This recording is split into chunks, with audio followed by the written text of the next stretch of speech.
In Chapter 7, Section 3, we're going to talk about triangle similarity. So by the end of this lesson, you should be able to prove if triangles are similar with 3 new theorems, and then use triangle similarity to solve some problems. So there are several ways to prove that certain triangles are similar. The following postulates will be used in proofs just as we use side, side, side, side, angle, hypotenuse, leg, and angle, side to prove congruence. So the first one is angle, similarity. So if 2 angles of one triangle are congruent to 2 angles of another triangle, then the triangles have to be similar. Because remember, the third angle theorem takes care of this one here, and we know that triangles are similar if their angles line up. Remember, they are congruent if their sides and angles line up. And then these next two sound familiar because we've used side, side, side, and side, angle, side. But remember, when we talked about sides before, they had to be exactly the same.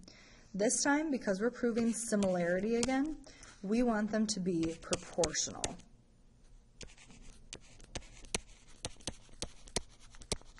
So side, side, side says if the 3 sides of one triangle are proportional to the 3 corresponding sides of another, then the triangles are similar. So let's say this was 1, 2, 3, and this was 2, 4, 6. The red ones line up as 1/2, the green ones line up as 1/2, and the blue ones line up as 1/2. So they're not equal, but again, they're proportional, which means that the triangles are similar. And then side, angle, side sounds familiar again. The special thing about this is the angle part has to be exactly the same, but the sides, again, need to be proportional. So if 2 sides of one triangle are proportional to 2 sides of another, and their included angles are congruent, then the triangles are similar. So let's do an example. Explain why the triangles are similar and write a similarity statement. So the first thing that we have going on here is it tells us the angle A is congruent to angle D because they're both right angles. And we know all right angles are congruent.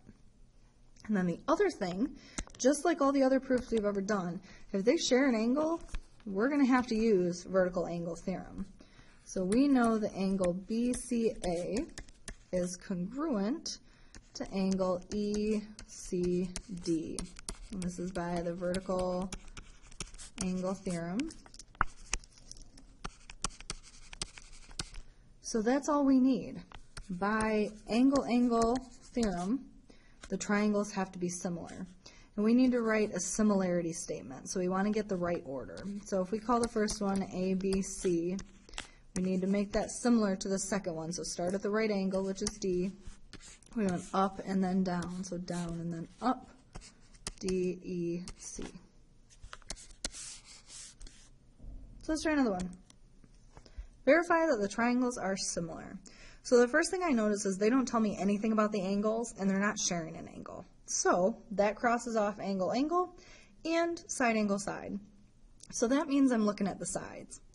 And they tell me the order that the triangles are in. So that means I want to take a look at PQ and ST. If PQ divided by ST is the same as some of the other ratios, we know that they have to be congruent, or similar. So PQ is 3, ST is 4.5. Compare that to QR and TU.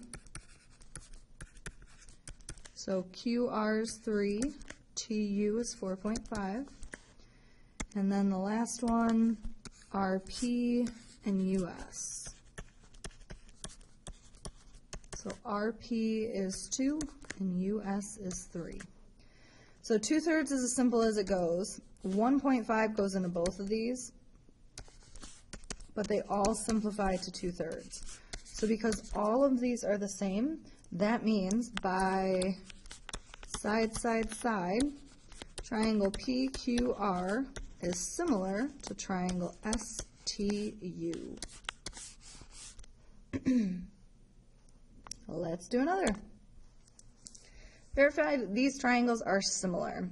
So the first thing I notice is that they give us congruent angles. So that's good. We're on our way to either angle, or side, angle, side.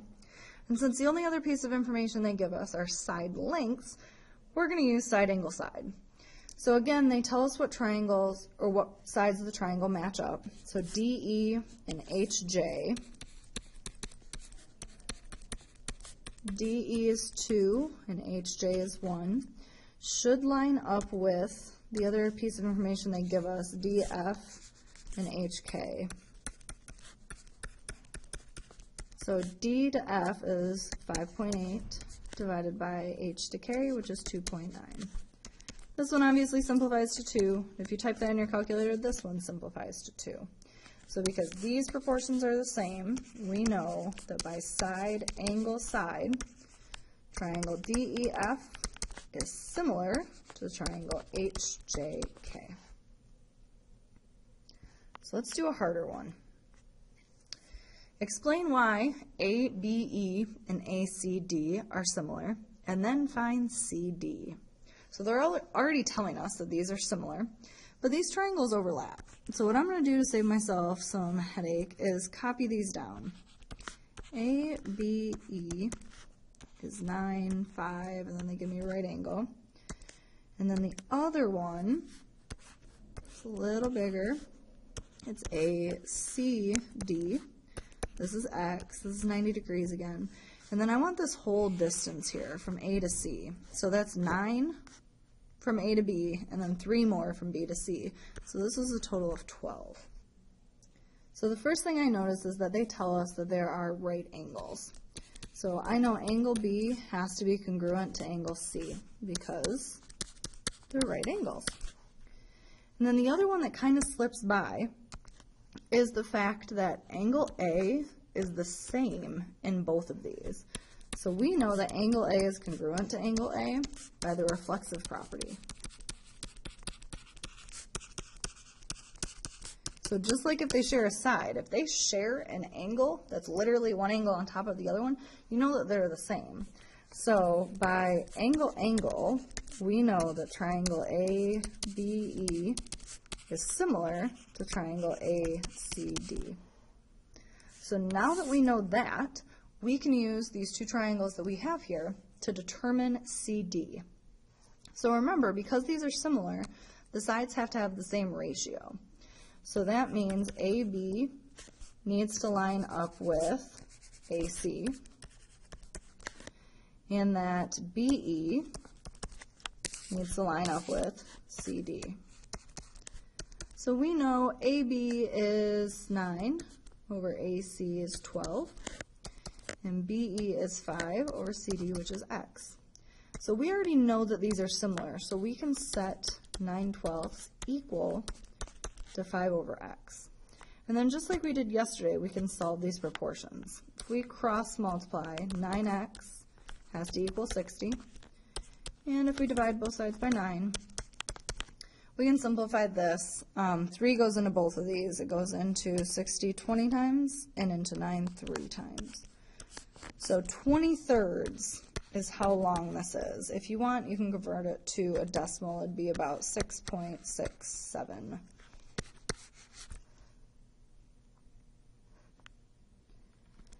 So just to remind you, we still have the reflexive, symmetric, and transitive properties. They all work for similarity. So the reflexive property of similarity sounds just like the reflexive property of congruence, same thing with symmetric, and same thing with transitive. So make sure that you commit those to memory. Just a new symbol, same old words. So let's do a proof. I'm going to give you some information, and you have to prove that these two triangles are similar. So we'll make a column of our statements and our reasoning. The first thing they tell us is that 3U equals 5RT, and that 3VT equals 5ST. This means nothing to me as I look at this. I need these to be in a proportion in order to be able to use them. So what I'm going to do with both of these is put them into a ratio. So that means I'm going to divide both sides by RT, get this to go away, and then divide both sides by 3 to get that to go away. So I end up with UT is to RT as 5 is to 3. So I know there's a ratio here. UT to RT is 5/3. And I'm going to do the exact same thing with this other one. VT equals 5ST. Divide this side by 3, divide this side by 3.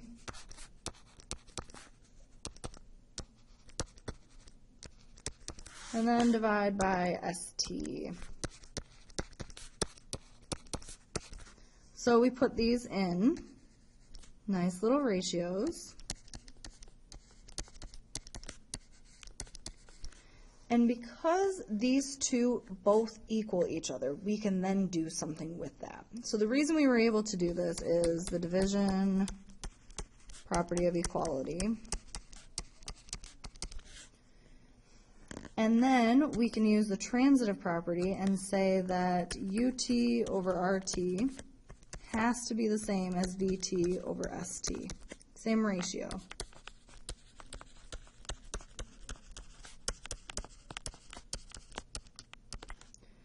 So if UT from here to here is similar to RT here, and VT, so this one here, is similar to ST, this one here, we have two sides. So in order to use any of the other things we need, take a look at this picture. So remember, vertical angle theorem tells us that angle STR needs to be congruent to angle UTV.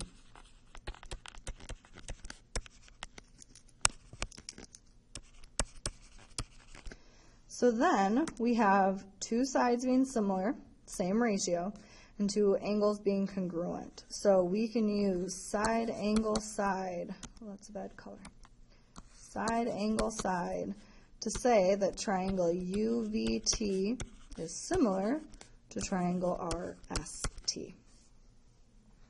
So the big thing that's probably new is this whole part here is getting things proportional. But the more of those we do, the better it'll get. So let's do an application problem. This photo shows a gable roof. AC is parallel to FG. And then they tell us that triangle ABC, so the big one from here to here to here, is similar to FBG, this little one up here. So we need to find BA to the nearest tenth of a foot. So if they're similar, we know angles are congruent and we know sides are proportional. The angles, it doesn't really matter here. I don't care that angle F and angle A are the same, and angle G and angle C are the same, because it's asking me to find the distance. So what I need to do is set up a proportion.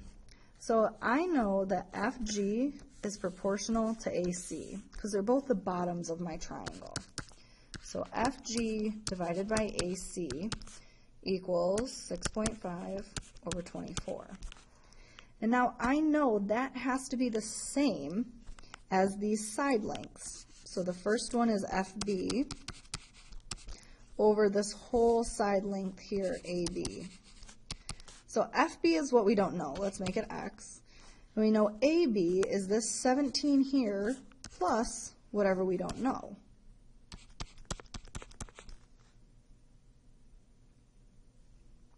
So then we can set up a proportion. These two things have to be equal.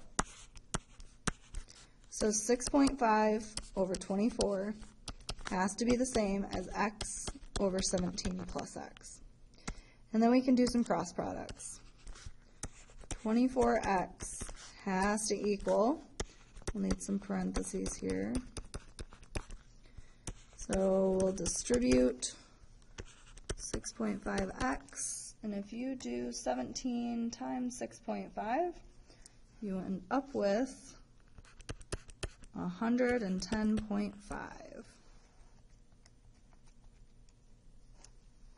So then I'll subtract 6.5 from both sides. Gives me 17.5. Oops, there's an X there. And then divide both sides by 17.5. You end up with X being about 6.3. We're rounding to the nearest tenth of a foot. So because we knew they were similar, we knew the sides had to be proportional. We could set up a proportion and then solve it. So you should be able to prove if triangles are similar with our 3 new but familiar postulates, and then use similarity to solve problems like the last one. Make sure you write down any questions you have, and we can go over them in class. Have a good night.